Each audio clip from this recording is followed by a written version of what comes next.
Welcome to Principal Center Radio, helping you build capacity for instructional leadership. Here's your host, Director of the Principal Center, Dr. Justin Bader. Welcome everyone to Principal Center Radio. I'm your host, Justin Bader, and I'm honored to welcome back to the program my longtime friend and colleague, William D. Parker. Will is the founder of Principal Matters, LLC. He's an educator, author, speaker, and executive coach who equips school leaders with strategies for improving school culture, communication, and student outcomes. A former award-winning principal and Oklahoma educator since 1993, Will has presented at national conferences, led professional development, and supported leadership teams worldwide. He served as executive director for Oklahoma's Secondary Principals Association and hosts Principal Matters, the school leaders podcast, with over 1.5 million downloads. Through Principal Matters, LLC, he offers virtual academies, coaching, and keynotes to inspire and empower educators everywhere. And he's the author of the new book, Whose Permission Are You Waiting For? An Educator's Guide to Doing What You Love. And now, our feature presentation. Will, welcome back to Principal Center Radio. Thank you, Justin. It's so great to be with you. And man, when we say longtime friends, it has been a long time. You were one of the very first people I think I started following when I was dreaming of doing the kind of work that I'm doing now. And I was like looking around for good role models. And I found Justin Bader. So thank you for the amazing work that you've done in school leadership for so long and the wonderful books you've written and just being my friend. Well, likewise, thank you. And thank you for, I think, modeling for so many of us what a good career looks like. And in particular, for opening the doors a little bit to give people a behind the scenes view of what a good career can look like, even if it's not strictly the pattern of getting promoted within your organization or staying in the same job. And it seems like you've written this book specifically for people who might be wondering if it's time to make some sort of move, especially some sort of non-traditional, possibly entrepreneurial, possibly experimental move. Tell us a little bit more about who you had in mind as the audience for this book. Yeah, I call this my coaching book because what I've discovered, especially over the last 3 years when I've been spending so much time coaching leaders, is a lot of times when people call and they have really hard decisions to make, whether it's in their career or whether it's in right in front of them and the leadership that's happening within their school, a lot of times I find myself saying the same things over and over again. So I decided, Justin, as a good writer should do, when I'm repeating myself a lot, how about I write down those things?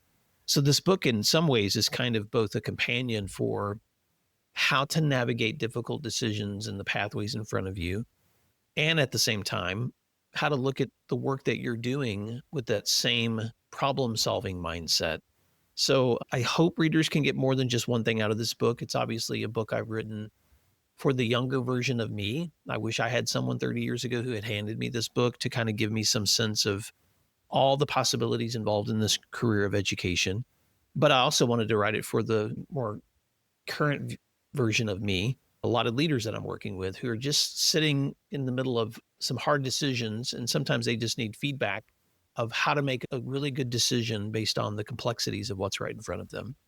I think that's an excellent framing because, so often the question is asked in a very blunt and binary way. Like, should I quit my job? Should I walk away? And you and I are both people who did that. And I don't know about you, but I personally have mixed feelings about whether that was a good decision at the time, and a lot of great things have happened since then. But sometimes, if I look back and think, what was I thinking as a person with a secure job to kind of step out into this kind of who knows what will happen scenario with the young family? And I know you've got a family as well at a kind of a different stage when you've made various transitions. But when somebody comes up to you and asks that question, hey, I really am inspired by you, Will, should I quit my job too? What's the first thing you say to them? Yeah, that's a great question, Justin. I think the first thing that I would say to them is tell me what's on your mind when you think about what it is that you want to do. Because what I've discovered is, man, and maybe this is just the wisdom that comes with age, or maybe it's just the stage I'm in right now, but it is a whole lot better to understand what's going on in the mind of someone before I start trying to give them an answer. So I don't know, Justin, in the old days, I think I may have been more apt to be prescriptive. Let me just tell you what to do in this situation, and here's 5 steps of how to do it. And those things can be really helpful. But what I've discovered in coaching is it's a whole lot more productive if I first just understand what's going on in the mind of the person that's asking me the question. And so I share some reflective tools in the book that I use. One of my favorite is called The Coaching Habit. It's a book by Michael Stannier. He wrote it for business coaching, but I've just adopted these 7 questions as a way to kind of really sit with leaders. And there's so many reflection models you can use, but this one, and I'll give listeners all 7 questions right now. Usually I begin with like, what's on your mind? Tell me that. And then what else is on your mind kind of takes you deeper, because there's usually something underlying the initial question that takes you deeper. 3, what's the real challenge here for you? Because what I discover is helping someone recognize how to frame in their own mind the words of, this is the current challenge I'm facing. And then 4, what do you want? That question helps you then identify where I want to go next in whatever I'm trying to discover. And then 5 is when I finally ask, how can I help? And then I might be able to give feedback and advice that could give them some ideas of directions that they could consider. And then the last 2 questions, 6 is a strategic question. If you're going to say yes to something, what are you going to say no to? Because you always have an exchange happening. And then 7 is just simply a kind of a summary question. What was most useful for you? And just reflecting together. That's probably too much of an answer for what do you say when someone walks up to you and asks this question? But that's also in the book, which is just the ability to encourage someone to walk down that pathway of reflection as a way to really identify where it is and where you want to go next. Yeah. And I think that coaching, those reflective questions are so powerful because there is so much pressure once you start to get the bug to maybe do something else, especially if it has to do with, working for yourself or business. There are so many specific sales pitches out there for a specific thing that if you just hitch your wagon to it, maybe it's webinars, maybe it's some marketing technique, everybody's got a technique that they want to sell you. And I really appreciate that in the book, you start kind of from the opposite direction. Like, where do you want to go? What are we going for here? And what is that journey going to look like? And you use the metaphor of the journey quite a bit. And you say, rather than see it as kind of a binary choice, you see it as more of an odyssey. Tell us about the odyssey. Yeah. I came across that term in a book called Designing Your Life by Bill Burnett and I think it's Dale Evans or Dave Evans. I'm not looking at it right now in front of me. But those authors were Stanford professors in design engineering, Justin. And what they discovered is what you and I have discovered, is that highly intelligent, talented people often don't know what they're going to do next. And they were graduating these students in design engineering at Stanford. You would think that like they would have the pathway already figured out. And they would come to their professors struggling with, what am I supposed to do now that I have this design engineering degree? So as great design engineering professors would do, they created an elective course on designing your career pathway. And they used the same design engineering ideas to design the course. And so they came up with this term called the Odyssey Plan. And I came across the term in another book years ago that led me to their book. And I had this little aha moment because I had been doing this and I didn't know it was called something.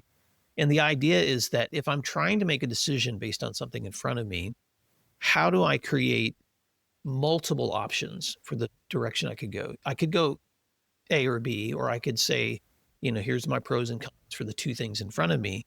But the idea is to give yourself permission to think about at least 3 options, maybe even 4, and then create for pathway A, here are the possibilities of the directions I could go, the pros and cons, the people I would need to talk to, the variables involved in, let's say if it's income, or let's say if it's risk involved. And then let me do the same way with pathway B. I'm going to list out all the same, if the potentials, if I head down this way, and all the different people I would need to have conversations with, the risk involved there, the outcomes that I would hope for. But then I'm going to create an option C too. And so whenever I'm talking to leaders who are often looking at hard decisions in front of them, especially if you're thinking about your future or career pathways or changes, it's a lot more fun to sit down and give yourself various options. So if you could have seen the walls of my office years ago, in the summers, I would do this especially. I would just take big Post-its, put them on the walls, and I would create a pathway A, a pathway B, a pathway C, and eventually I had a pathway D. And I would just play with scenarios of if I did this for a while, it might go this way. If I go this way, it may go this way. And so in the book, I have a chapter where I just talk through what does that look like? And how do you do that? And I give examples from some of the work that I've done or some of the work I've seen other people do too, because what happens when you begin to explore pathways is you begin to discover potentials that you never thought about before, especially if you take the next steps, which are talking to people that may already be on those same pathways or investigating. You begin to see doors open up and possibilities open up that may not have existed before in your own mind. So it's been a wonderful, I don't know, I'm going to call it, in some ways, it's playtime for adults. It's a sandbox, a place where you can sit and just play with the ideas of potentials in front of you instead of getting boxed in to this idea that it's always between two variables. Love that. So considering multiple possibilities, and it sounds like doing this at a time when you're not under pressure to make a decision between, a job offer or staying with what you're doing, but really mapping it out and thinking ahead. And later in the book, you talk about backwards mapping. Talk to us a little bit more about backwards mapping and goals. Well, let me say this before we go to backwards mapping. I'll just give you a quick example of how those pathway thoughts can be helpful. So I had a call a couple of months ago from a teacher who just finished a degree in ed leadership and was looking at the possibility of moving from classroom teaching, also doing some instructional coaching, into school admin, and was just trying to figure out, okay, what should I do next to go down that pathway? So before I gave her advice on that, all those options, I said, oh, I want you to think about, that's just one option. What's something else that you would love to do based on your skill set that might also be a good fit for this degree or the degrees you currently have? And she was like, oh, that's a good question. So she actually gave me two other things that she would love to do that weren't even connected to being an assistant principal. So I gave her the assignment. Well, just start exploring the possibilities within each of those pathways. And this was a one-time conversation. And so I found out actually just last week, and I won't share names because I don't have permission, but my wife, who's a former educator, had run into this person. And she just said, oh, by the way, I had this conversation with your husband. He gave me some complimentary coaching. And I left that conversation and started pursuing these other pathway options. And you know what I discovered? I don't want to be an assistant principal. I was looking at all the different options in front of me, and I realized the things that I would be involved in doing every single day in that option would not bring me joy. And so as a result, I have had some long conversations with my principal about some new innovative things I would like to do within the role I currently have if I could add on more responsibilities in coaching teachers. And next year, this is our plan. And she was so excited that my wife came home to tell me, Will, I just had this wonderful conversation. So I'm just stopping there for a second, Justin, to bring like a real life story to what happens when we give ourselves permission to think outside the binary.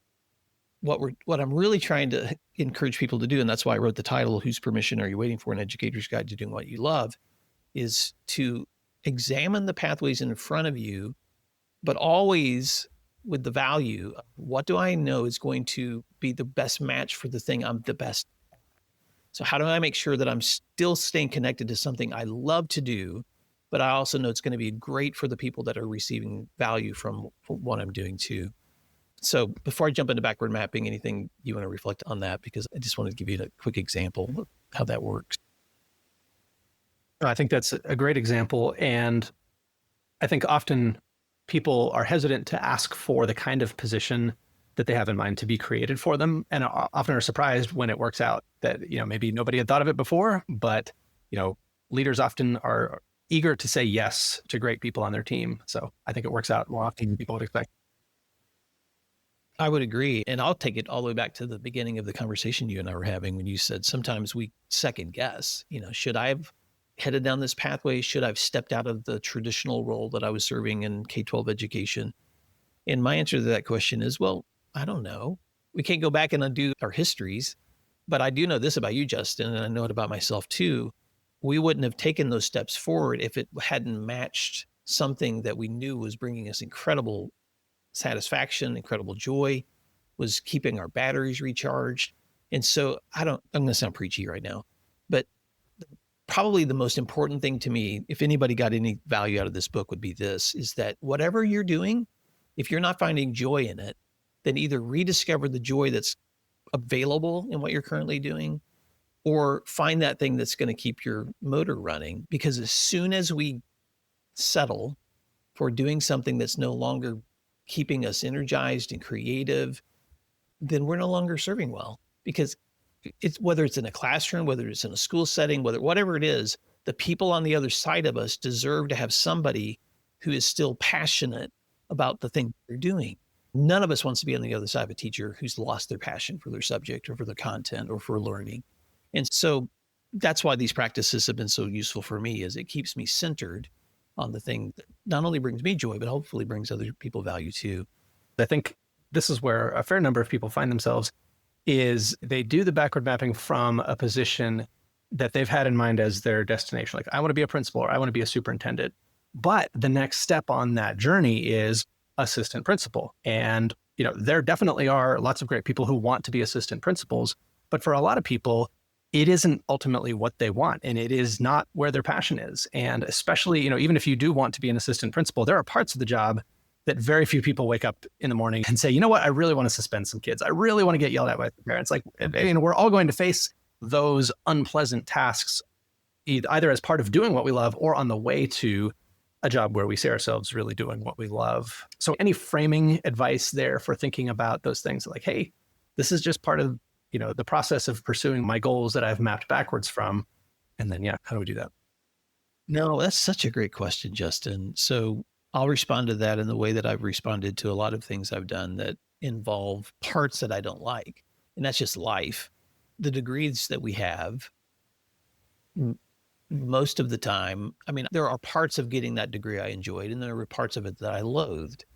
But I also knew that it was a ticket for me in order for me to do something else that I wanted to do. And so if I'm willing to to sacrifice the pain that it takes for me to have access to the thing that I want to do, then I'm willing to go through the hard parts. It's just like anything else that comes. It's not any different than achieving a new workout goal or achieving a new eating habit or whatever it is. There's always the other side of the hard sacrificial part of what's going in. So what I don't want to be heard saying is you should only do things that make you happy. That's not what I'm saying. Because to me, there's a difference between joy and happiness. Happiness is that feeling that we get when everything's blissful and life's going great and you have so many comforts. Joy is the ability to stay centered and still find hope and still find an opportunity to see the best in others and to laugh, even when I'm facing things that are really, really hard. And I'm not going to pretend like that's like the version of Will Parker every single day when I wake up. So I do think sometimes that you have to navigate, what am I willing to sacrifice if I'm going to pursue a pathway, because there's going to come challenges with all of them. In my work, in some cases, I was a school principal. I was also an author and a blogger and a podcaster. As an executive director of a state association, I was leading work across my state while also still writing a blog and being an author and being a podcast. So, and you know how hard that work is. So I'm sacrificing time to continue to develop this thing on the side that is such a passion for me. And eventually it led to being able to do that work full time. It's very possible that it never would have. And if it hadn't, it would have been a great part-time occupation for me because it still brought me so much joy. So it was worth the pain because of how much joy it brought me. So if someone is sitting here thinking about the pathways in front of them, I will say this though, that especially I was an assistant principal for 9 years before I became a high school principal. So that was a huge part of my career. And I was determined to be as good at that role as I possibly could be, even knowing that at some point I wanted to move on and do something else. So if you're not committed to being the best at whatever that role is that you're hoping will get you to the next thing, then I would ask you not to do it, because your kids deserve for you to show up performing at your best, whatever that role is. And teachers deserve that too. So there are sacrifices. I have a superintendent certification that I've never used. And I've never used it because when I do the cost benefit ratio analysis in my own mind, and I sit down and do all my mapping, I have yet to see how that's going to bring me the kind of joy and fulfillment necessary for me to make the sacrifice that I know would be involved in that role. So those are the things that go through my mind, Justin. Yeah, very well said. And I'm thinking about what you said, Will, about being committed to being the best at what I'm doing right now, even if I plan to do something after that, even if I see this as a stage on a journey to something that in my mind is greater, I don't want to act in the meantime like what I'm doing now is beneath me, or I'm probably not going to have the opportunity to take that next step. And I think that attitude worked out pretty well for you. It sounds like if you had not had that attitude, that this was, the task before you, you were going to do it to the best of your ability. If you had acted like being an assistant principal was beneath you, you probably never would have had the opportunity to become a principal and to become a state association director. Is that how you look at it? Yeah, that's a great point. And I think that's a good reminder for everyone to think about in your own leadership, that I call it, like it or not, you're always interviewing for the next thing, Justin. And so the commitment that you have to the current role that you have is creating the opportunities that you're going to have for what you're doing in the future. I grew up on a farm, so I also call it your seed corn. Like whatever you're working on right now is often going to be seed that you're sowing, or maybe even storing for the next time something needs to be planted and harvested. So it's all connected. And I don't think anything we ever do is in isolation. It also strikes me that there is a skill element, that we are building skills that we may have the opportunity to use in our next steps, that if we're not attuned to that in the moment, we may never develop the skills we need for that next step. And one of the things that I think people overlook a lot, especially in educational leadership, is just self-discipline. And it seems like so much of your book is about building habits and putting in the work and being consistent. So thinking for someone who might want to do something different at some point in the future, maybe immediately, maybe a few years down the road, maybe on an uncertain timeline, what are some of the areas in which people can apply that consistent effort? And maybe they're not going to take a whole bunch of time off to do something. Maybe they're not going to quit their job in 2 weeks, but they want to start doing something. As I said earlier, I think there are a lot of people in the business world who will sell you a particular technique. And you and I think, took a fairly similar path in writing articles, speaking at conferences, doing podcasts. What are some specific steps that you think people might consider if they are looking at scaling their influence and finding different outlets for their leadership? That's such a great question. So let's get really nitty gritty. And I'm going to just give credit to the person I learned this from. But back when I was exploring, like, what do I do? I knew that I was skilled in the role of an assistant principal. I also knew that it wasn't what I wanted to do forever. I also had skills I wasn't exercising at the time because I wasn't doing any writing at the time. And I'd formerly been a writing teacher. And so I came across a book by Michael Hyatt called Platform, Getting Noticed in the Noisy World. And at the time, when Michael Hyatt wrote that back in like 2012, blogging was still kind of a cool thing. He was a really famous blogger. He had started a podcast, and he had formerly been the president of Thomas Nelson Publishing. But his own blog had taken off, and it had turned into an opportunity for him to start his own business and write books. So I took that book camping once with my son Jack in Arkansas, where you live. And when he was sleeping, I was just laying there reading it. And he said something that struck me, because he was talking about content creation and people that write blogs or people that try to get noticed in a noisy world. And he was just talking about consistency and how that in his analysis, a lot of people are like, I want to do something new and let me create this skill, or let me start exercising this new skill, like for me, writing. And he said a lot of people do that for a year. They'll write or they'll post or they'll try to get things published. Really committed people might do it for 2 years, some even for 3. But he said the people that he had seen the most momentum that had built up over time and then finally saw a really return on that time would do it for at least 5. And I was just, I don't know, in my brain, Justin, I just decided, laying in that tent, all right, I'm going to start writing something every single week. I've been learning about leadership. It doesn't have to be long, 500 words, 800 words, 1,000 words. And I'm going to share it on my website. I can share it with friends. I don't have to even have a publisher. I'm just going to create content every week for the next 5 years. And I'm going to see what happens if I just start sharing it out. And the best decision that I made in that moment was just a commitment decision, because a commitment to consistency, because what that did was it gave me time to practice a craft. I didn't think of that at the time, but it gave me time to practice a craft over time. It gave me an ability to start looking now for lessons and through a lens that I hadn't been looking at before. It gave me the ability to share that out and then get feedback and then realize, oh, that really resonated with people, or this didn't help them, seem to help, and maybe this would. It gave me a lot of content. After 2 years, I was able to go back and collect all that content and realize, I think I have a book here that I hadn't even realized I was writing something that could be turned into a book. And so, fast forward to 5 years later, Solution Tree Press reached out to me.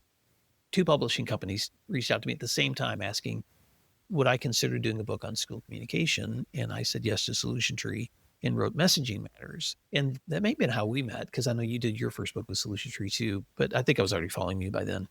But long story short, it's my commitment to consistency over time helped me build a new skill. And a lot of the assumptions that I had about what that would look like were so wrong, because I thought I can just have this huge following and maybe I'll be kind of a educator influencer and all these things that were like ideas in my mind. What I've discovered was that hard work requires commitment and time.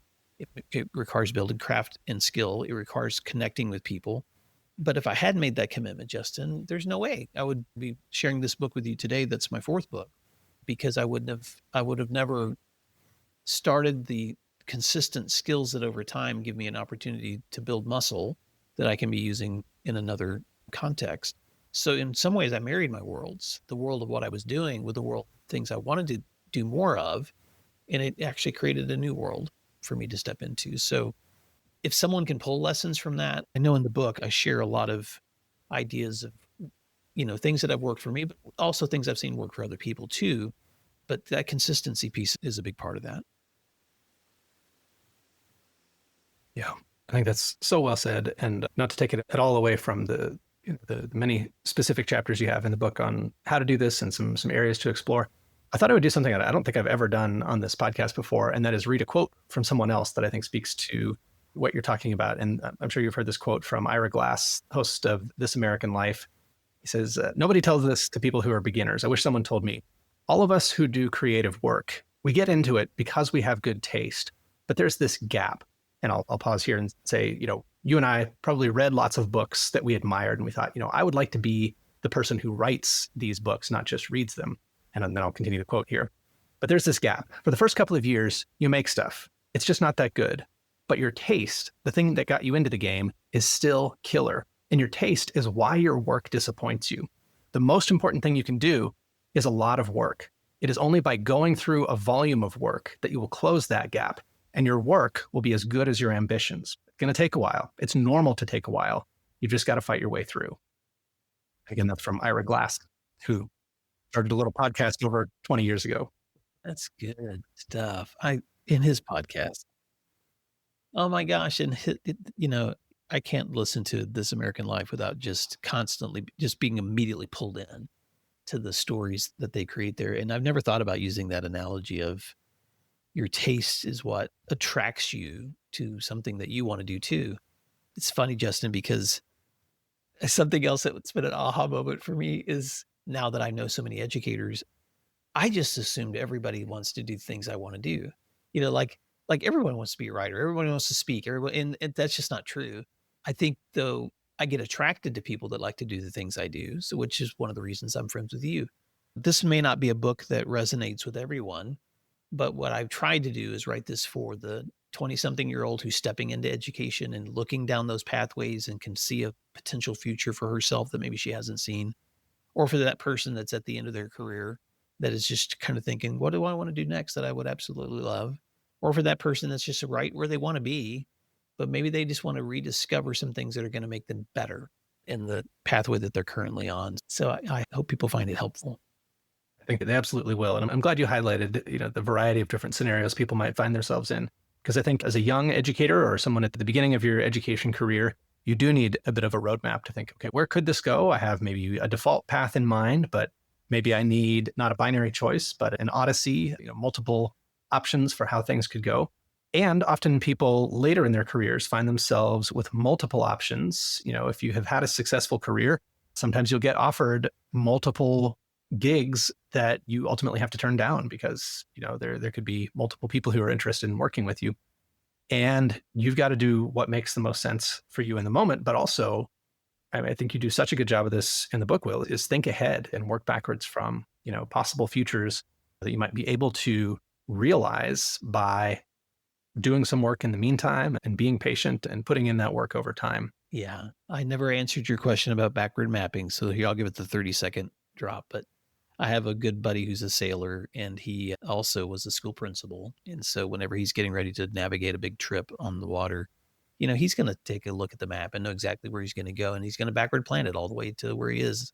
But he also used that same skill in school leadership. And years ago, he said that to me. He was just like, well, if there's something extraordinary that you want to accomplish, then create a backward map. Don't just like create a list of to-dos, but like start with the end date and then set little deadlines for yourself all the way back to where you are now so that you have a really practical step-by-step map for yourself moving forward.